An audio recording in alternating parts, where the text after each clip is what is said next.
Hello everyone, good morning. Welcome back to my channel food and baby lovers. तो आप लोग कैसे हैं? आई होप आप सब बहुत अच्छे होंगे।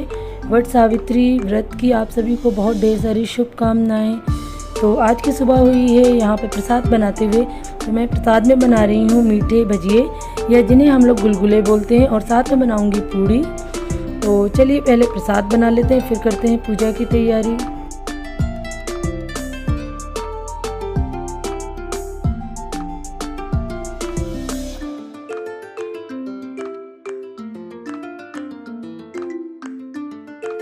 और ये देखो मेरे कितने सुंदर गुलगुले बन चुके हैं। तो अब मैं यहाँ पर आ गई हूँ रेडी होने के लिए। मैंने साड़ी पहन ली है, अब इयररिंग्स पहन रही हूँ और थोड़ा बहुत लाइट मेकअप की।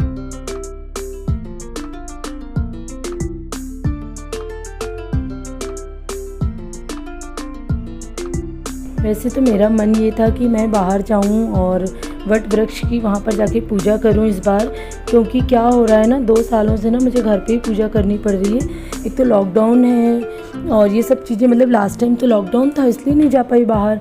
और इस बार क्या हुआ कि ज़्यादा यहाँ का आइडिया नहीं है। एक जगह गए भी हम लोग देखने के लिए, तो वहाँ पर ना वट ऐसी जगह पे लगा था कि हम परिक्रमा नहीं कर सकते थे, फेरे नहीं लगा सकते थे। तो फिर मैंने सोचा कि एक काम करते हैं, घर पे ही ले आते हैं, क्योंकि ये भी ऑप्शन है कि आप घर पे भी उसकी डगाल तोड़ के और किसी गमले में लगा सकते हो। और यहाँ पर मैं लगा रही हूँ महावर, क्योंकि इस व्रत में या सुहाग के किसी भी व्रत में 16 श्रृंगार करना बहुत ही ज़रूरी रहता है। उससे अच्छा रहता है, क्योंकि आप अपने सुहाग के लिए करते हो तो पूरा तैयार होना ज़रूरी है। और देखिए जो मैंने इनसे डगाल तोड़वाई थी ना वट वृक्ष की, तो वो मैंने गमले में लगा ली। और यहाँ पर मेरे फल रखे हैं और जो गुलगुले प्रसाद वगैरह मैंने बनाया वो रखा है, और सुहाग की सामग्री रखी। इस समय जो चीज़ जैसी उपलब्ध हो पाई उसी हिसाब से पूजा कर रहे हैं। कहते हैं कि पूजा मतलब 3 तरह से होती है, बड़ी होती है, छोटी होती है और मझली होती है। आपके पास जैसी व्यवस्था हो आप वैसे पूजा कर सकते हो। तो इस पूजा में सबसे ज़रूरी है कच्चा सूत होना, बहुत ज़रूरी है, और परिक्रमा ज़रूरी है। तो वो तो हमें करना ही है। बाकी मुझे जो जो चीज़ें मिल चुकी मैंने वो सारी चीज़ें रख ली। अब मैंने यहाँ पूरा है चौक, क्योंकि ना किसी भी पूजा के पहले चौक पूरना चाहिए। फिर उसमें हम पटा रखते हैं, फिर भगवान को आसन देते हैं।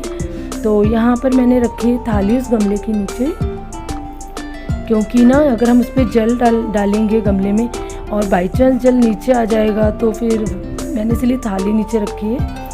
और अब मैं धीरे धीरे अपनी पूजा की तैयारी कर रही हूँ, क्योंकि मैं अकेली हूँ यहाँ पर। ये सब व्रत, ये सब पूजा पता कैसे अच्छी लगती हैं जब आपके साथ ना 2 से 4 लोग इकट्ठा हों, 4-5 महिलाएं हों, तब अच्छा लगता है इन सब पूजा करने में।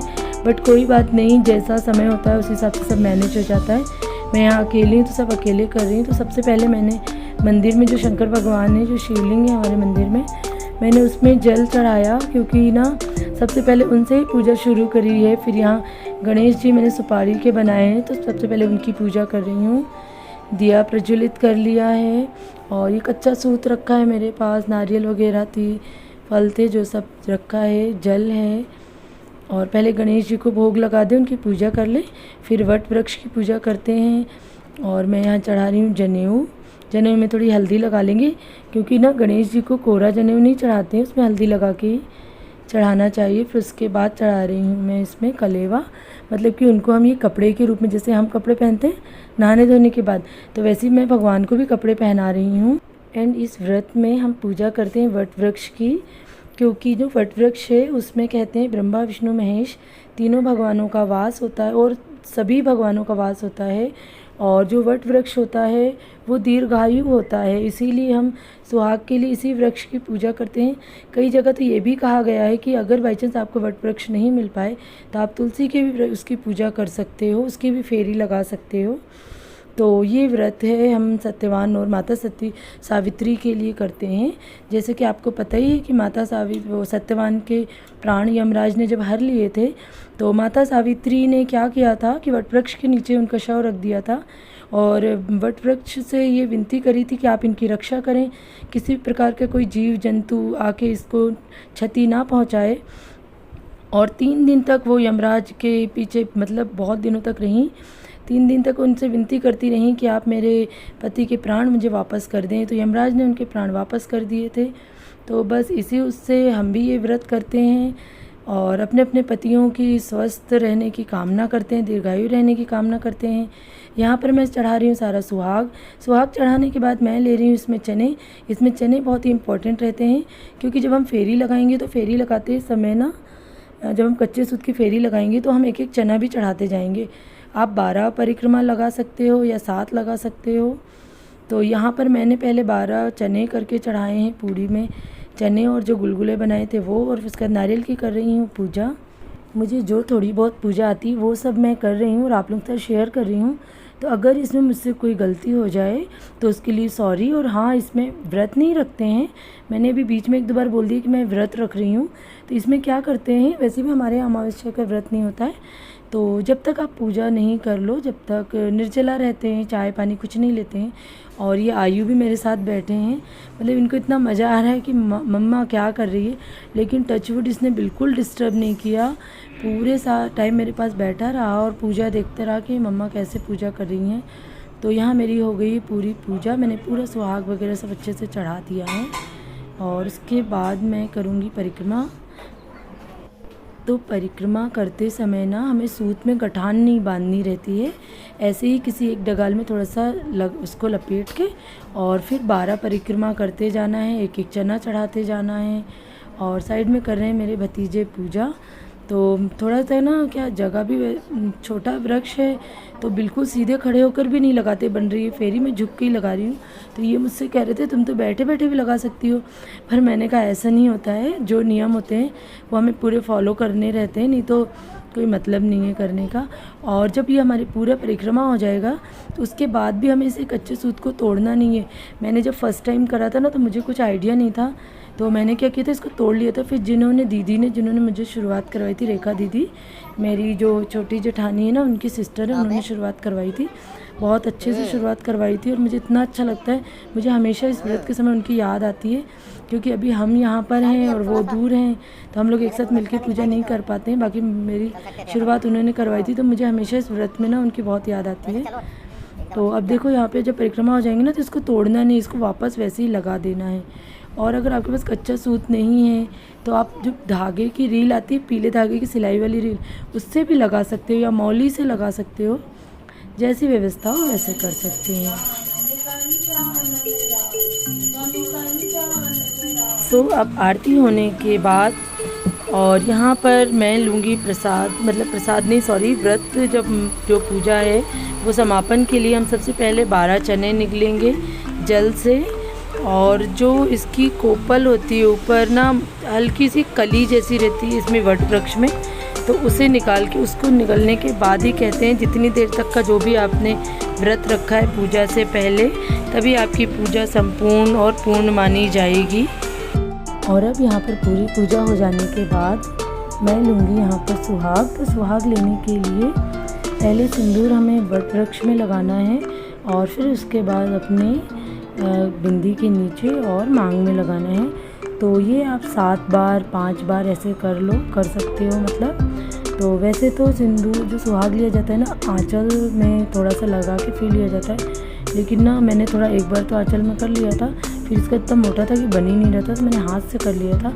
और फिर उसके बाद अगर बड़ा वट वृक्ष होता तो हम उससे जैसे गले मिलते हैं ना, तो ऐसे मिलते हैं, बट ये छोटा ही था तो मुझे ऐसे दूर से करना पड़ा था उसको। और फिर इसके बाद हम करेंगे अपने पतिदेव की पूजा, जिनके लिए हम ये व्रत करते हैं। अब आ गए यहाँ पर पतिदेव, तो सबसे पहले मैंने इन्हें आरती दी है कि आप आरती ले लीजिए, और फिर इसके बाद लगाएंगे इनको टीका, और टीका लगाने के बाद इनके पैर छुएंगे, और फिर इनके पैर छूने के बाद मेरी जेठानी जी हैं, जेठ जी हैं, उनको प्रणाम करूँगी। और फिर मेरे सास ससुर हैं, मतलब मैं उनकी फ़ोटो के सामने जाकर उनको प्रणाम करूँगी, और भगवान जी को प्रणाम करके उनसे क्षमा याचना मांगूँगी कि आज की पूजा पाठ में जो भी भूल चूक हुई हो, जो भी गलती हो, तो वो मुझे माफ़ करें।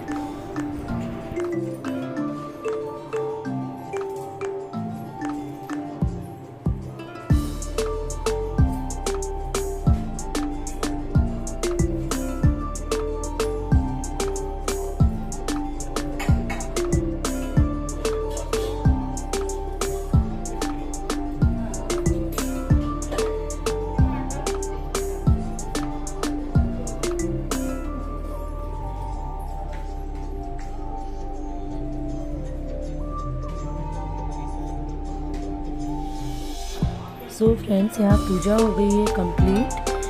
अब इसके बाद इनके ऑफिस जाने का टाइम हो रहा है, क्योंकि मेरे पूजा करने जल्दी करने का एक कारण ये भी था कि इनको ऑफिस जाना था। तो मेरा मन ये था कि मैं पूजा करके इनको अच्छे से फिर ये ऑफिस जाएं। तो अब उसके बाद मैं पीऊँगी चाय, और चाय पीने के बाद फिर देखते हैं क्या बाकी के काम है। वैसे तो दीदी ने आज सारे काम कर लिए हैं, जो भी थोड़ी बहुत हेल्प थी वो मैंने उनकी करा दी थी।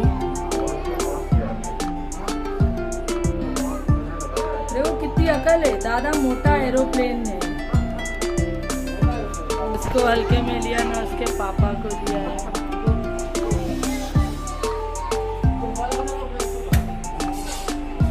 आइए पापा जा रहे हैं, बाय कर लो।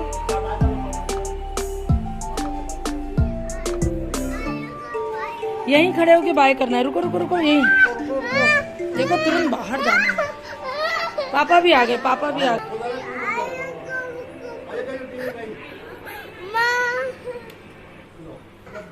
नहीं मिली, दे देना।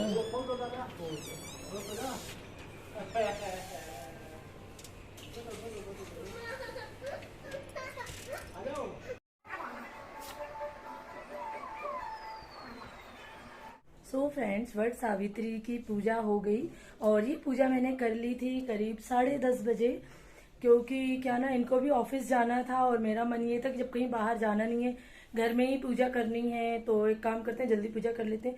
क्योंकि इस व्रत में क्या होता है कि व्रत तो हम लोगों के इधर मतलब यूपी साइड अमावस्या का कोई व्रत नहीं रखा जाता है, तो पूर्णिमा वगैरह का रखते हैं, लेकिन अमावस्या का व्रत नहीं रखते। तो इसमें पूजा बहुत इंपॉर्टेंट रहती है, पूजा टाइम से होना बहुत जरूरी है।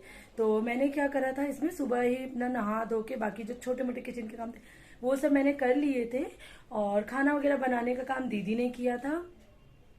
तो मैं तो रेडी हो गई थी टाइम से और पूजा कर ली थी मैंने, क्योंकि जब तक पूजा करते हैं, जब तक मैं ना तो जल लिया मैंने, मतलब पानी नहीं पिया, चाय नहीं पी, कुछ भी नहीं किया। मैंने कहा पहले सबसे पहले पूजा कर लेते हैं, क्योंकि जब व्रत नहीं रखना यार तो कम से कम इतना तो कर ही सकते हैं, और फिर उसके बाद पूजा करते हैं। तो मेरी पूजा बहुत अच्छे से हो गई। आप सभी को वट सावित्री व्रत की बहुत ढेर सारी शुभकामनाएं। ईश्वर सब स्वस्थ रहें, सब खुश रहें। तो इसी के साथ आज का ब्लॉग एंड करते हैं, आज का वीडियो एंड करते हैं। पूजा पसंद आई हो, वीडियो पसंद आया तो प्लीज़ लाइक जरूर कीजिएगा। चैनल भी नहीं है तो चैनल को सब्सक्राइब कीजिएगा। तो चलिए मिलते हैं मेरे नेक्स्ट वीडियो में, तब तक के लिए बाय बाय। आयो एरोप्लेन बोल दो। आप कैसे हो?